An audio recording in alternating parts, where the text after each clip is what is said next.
Jelas sekali Wak, ada CCTV-nya Ira ngeliatin sama kami. Sumpah Wak, ada nampak jelas sekali meletang. Ya Allah ya Robbi. Atau nengok itu bapak langsung istighfar, astagfirullahalazim. Katanya ngapa tutup teko bisa kepental sendiri kayak gitu Bu.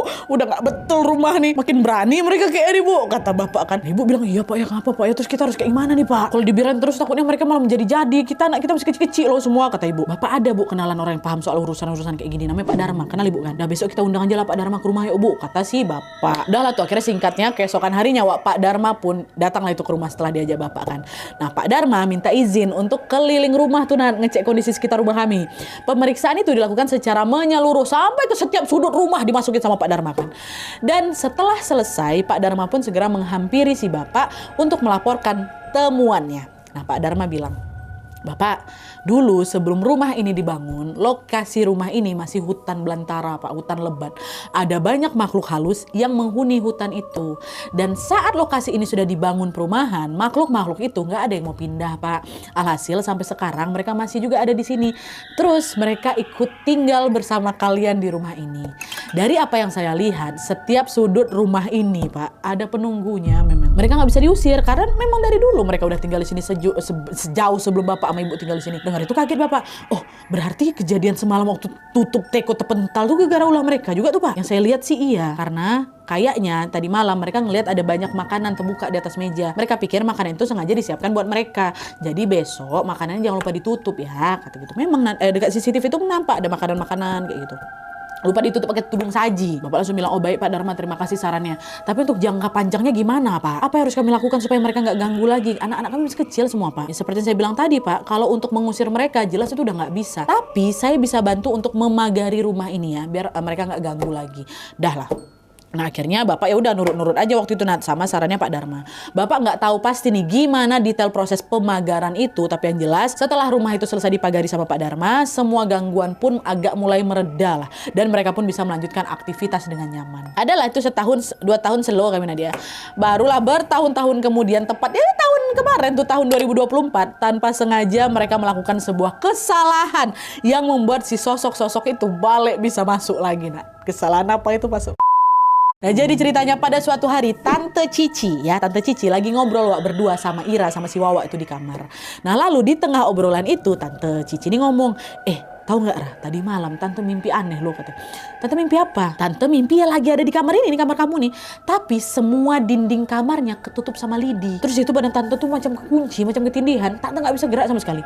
Terus pas Tante ngelirik ke pojok kamar, Tante ngelihat ada anak kecil perempuan pakai baju rok gitulah, lagi berdiri ngeliatin Tante. Tante sama anak tuh tatap-tatapan lumayan lama tuh. Sampai akhirnya badan Tante tiba-tiba tersentak kaget. Barulah di situ Tante kebangun dari mimpi katanya. Tante mimpi aneh Wak. Nah setelah menyimak cerita dari Tante Cici, badan aku dia langsung menegang. Langsung aduh gak betul nih. Kenapa? Karena Ira bilang kayak gini, Tante kok mimpi Tante mirip ya sama mimpi aku semalam. Ternyata Ira mimpi juga Wak. Semalam gue mimpi apa kata Tante? Tadi malam itu Tante Ira mimpi didatangin sama nenek-nenek, badannya bungku kali. Nah nenek itu bilang jangan ada sapu lidi di rumah ini. Awalnya nenek tuh ngomong baik-baik Tante, tapi gara-gara Ira cuman diam aja, lama-lama nenek tuh marah ngebentak. Buang semua sapu lidi di rumah ini, buang, kata dia kayak gitu. Kata nenek itu gitu. Barulah waktu nenek itu teriak Ira tuh bangun katanya. Nah, menyadari adanya kesamaan dari dalam mimpi mereka kan Tante Cici sama si Ira ini jadi curiga lah. Kenapa mimpi kami ini sama-sama berkaitan soal lidi ya kan? Tante Cici mimpi apa? Kamarnya dipenuhi sama lidi. Terus Ira mimpi nenek-nenek nyuruh dia ngebuang lidi yang ada di rumah dia, sapu lidi. Ini apa jangan-jangan semua mimpi itu petunjuk nih? Petunjuk kalau mereka memang nggak boleh nyimpan lidi di dalam rumah. Iya kan Nat? Kata si Ira. Nah, terus Ira kepikiran lah Wak. Soal si mimpi-mimpi tadi, nggak mungkin kebetulan, ini pasti petunjuk nih kata dia. Dan karena dia khawatir terjadi sesuatu, akhirnya Ira cerita lah Wak ke mamanya. Dia bilang, Bu, perasaan Ira jadi nggak enak lah Bu. Apa kita buang aja lah ini semua lidi yang dekat rumah nih Bu? Ya kan Ira sebelumnya udah cerita kan. Nah, udahlah itu cuma mimpi. Jangan dipikirin terlalu serius. Kalau semua lidi-lidi di rumah ini dibuang, terus Ibu bersihkan rumah pakai apa? Bu, kalau itu cuma sebatas mimpi Bu, terus ngapa pula Tante Cici sama Ira bisa memimpikan hal yang sama? Kurang lebih sama soal lidi Bu. Udahlah Bu, biar aman, mendingan sapu lidi dibuang aja lah Bu. Nanti kita cari sapu yang lain. Gak usah pakai sapu lidi. Udahlah tuh kan akhirnya gara-gara Ibu ini pun nggak mau ribut sama Ira. Akhirnya semua sapu lidi di rumah kami tuh Nadia betulan kami buang, nggak ada yang pakai sapu lidi. Nah di situ Ira udah agak sedikit ngerasa lega tuh, kalau mimpi aku kemarin memang betul sebuah petunjuk nih, setidaknya aku sudah melaksanakan petunjuk itu, kata Ira kan. Ira berharap setelah itu udah nggak ada lagi nih gangguan yang neror mereka. Tapi apa yang terjadi selanjutnya ternyata meleset jauh, meleset jauh dari apa yang kuharapkan. Bukannya makin mereda, teror di rumah itu makin menjadi-jadi lagi. Jadi setelah ibu sama Ira membuang semua sapu lidi yang ada di rumah, tiba-tiba suasana rumah tuh Nadia langsung berubah jadi dingin, sepi, mencekam. Pokoknya setiap sudut rumah tuh kayak nggak enak aja gitu perasaannya. Baru masuk depan rumah udah nggak enak, masuk kamar nggak enak, apalagi masuk kamar mandi, masuk dapur, pokoknya nggak enak lah gitu. Macam ada yang ngawasin kami lah gitu. Nah pertama-tama aku nganggap itu perasaan aku aja ya kan. Cobalah diabaikan sama si Ira ini. Sampai akhirnya pada suatu malam pas si Ira ini lagi asik main HP di kamarnya, tanpa sengaja Ira lihat ada yang bergerak-gerak di sekitar pintunya. Nah waktu itu pintu kamar aku tuh Nadia memang lagi terbuka lebar. Dan pas Ira memfokuskan pandangannya ke sana, seketika jantung aku udah mau copot Nadia. Gegar aku tengok ada wajah orang lagi ngintip di balik pintu. Wah, wajahnya hancur, rambutnya panjang, pipinya tirus, jari-jarinya macam kayu. Keras loh, Aku nggak bisa nengok keseluruhan badannya Nadia. Gegar, dia kan ngintip, kepalanya nampak sama aku. Betul-betul macam orang ngintip, kepalanya nongol, tangannya megang pintu kayu aku, badannya nggak nampak kayak gitu. Ngelihat penampakan itu, wah gitu, pejamkan matanya, teriaklah siapa ini, Ira, astagfirullahaladzim, apa itu?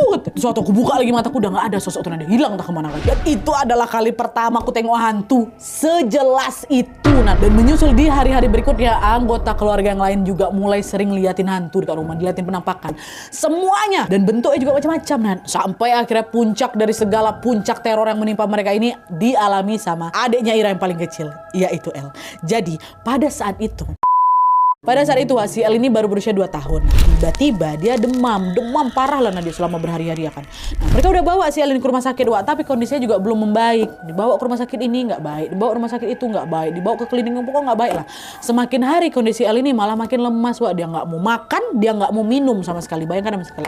Di usia segitu sebenarnya El ini udah bisa megang dot sendiri, dan setiap kali ibu mau ngasih dia dot susu, El itu selalu menerima dot susu itu dengan semangat. Biasanya kayak gitu. Tapi waktu dia lagi sakit itu, tiap kali dot itu mau dimasukkan ke dalam mulut El, entah kenapa El dilemparnya dot itu macam nggak minum. Tapi yang dingehin sama keluarganya Ira di sini, kalau dilihat sekilas El yang lagi sakit ini udah kayak mau minum, mau minum gitu dia kan. Tapi setiap kali ibu ngasih dot, El pun dari jauh mau minum, ini waktu lagi sakit. Cuman waktu dot tuh mau ditaruh di mulut, rasa-rasanya macam ada sesuatu yang nahan El biar dia nggak jadi minum. Bayangkan kalian, dia pengen minum, waktu dia mau minum dia ditolaknya gitu loh, padahal pengen minum. Ngerti kalian masuk aku kan, ya kan? Kayak gitu yang terjadi terus. Kayak gitu juga waktu mau makan. Nah karena makin hari kondisinya El ini makin mengkhawatirkan, bapak sama ibu pun melakukan berbagai cara lagi untuk menyembuhkan Elwa. Dan setelah pengobatan medis kemana-mana yang mereka coba ini ternyata tidak berhasil, mereka akhirnya minta tolonglah ke orang yang macam paham lah sama urusan-urusan kayak gitu ya kan. Udah hopeless mereka ini, Ira sebenarnya nggak tahu pasti apa yang bapak sama ibu lakukan untuk mengobati El. Sampai akhirnya pas pada suatu hari waktu Ira ini lagi nggak ada di rumah, tiba-tiba mama aku jemput aku Nadia. Ira kata gitu, Bu kenapa, ada apa, ngapa ibu panik kayak gitu? Pulang sekarang nak, El harus segera dimandikan katanya. Hah? Dimandikan? Ngapa pula harus jemput Ira? Udah cepat ikut ibu sekarang. Sore ini El harus dimandikan nak, biar dia selamat. Kita nggak boleh terlambat katanya. Hah?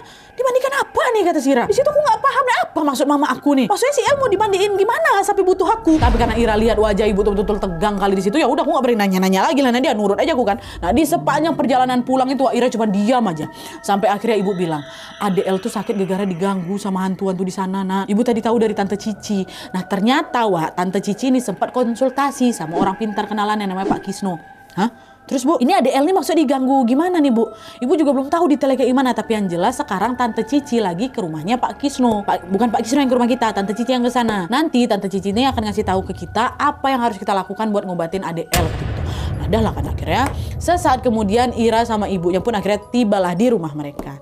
Nah, di saat yang sama bapak lagi komunikasi sama Tante Cici yang waktu itu lagi berada di rumahnya Pak Kisno, ya kan? Nah, menurut informasi dari Tante Cici, di situ Pak Kisno ini lagi menerawang kondisi rumah. Lalu nggak lama kemudian Tante Cici ngirim VN lah voice note ke bapak yang berisi percakapannya dengan Pak Kisno. Nah, melalui voice note itu terdengar Pak Kisno ini bilang, ini udah isi voice note-nya ya. Rumah kalian tuh bentuknya letter L kan. Di rumah itu ada 3 kamar. di sebelah kanan rumah ini ada ini, di sebelah kiri rumah ini ada ini. Terus pokoknya dijelasin sama Pak Kisno. Pak Kisno nyebutin deskripsi rumah itu padahal dia belum nyampe di sana. Tante Cici yang ada di sana juga belum ngomong apa-apa lagi. Pak Kisno macam udah tahu lah gitu rumah tuh gimana kondisinya kan. Nah di VN lain Pak Kisno ini bilang, anak kamu yang paling kecil itu nggak mau makan sama minum ya. Yang Bapak lihat setiap kali dia mau makan dan minum ada yang mencet leher dia. Biar makanan sama minuman tuh nggak ketelan gitu. Padahal sebetulnya anak kamu ini lapar, tapi dia dibuat ketakutan setiap kali dia ngeliat makanan, kata Pak Kisno. Tante Cici nanya, kenapa semua ini bisa terjadi Pak? Apa penyebabnya? Nah menurut Pak Kisno, setidaknya ada 2 hal yang menyebabkan teror itu terjadi di rumah aku, Nadia. Pertama, ada orang jahat yang benci sama bapak aku, terus ngirimin guna-guna untuk ngelukain bapak. Tapi entah kayak gimana meleset malah kena ke adik aku. Yang pertama. Terus yang kedua, di awal tadi kan Ira bilang kalau di setiap sudut rumah ini kan ada penunggunya katanya kan. Nah sebenarnya kebanyakan sosok-sosok itu nggak pada ngeganggu, kecuali satu sosok berwarna hitam besar yang sering bikin ongnar.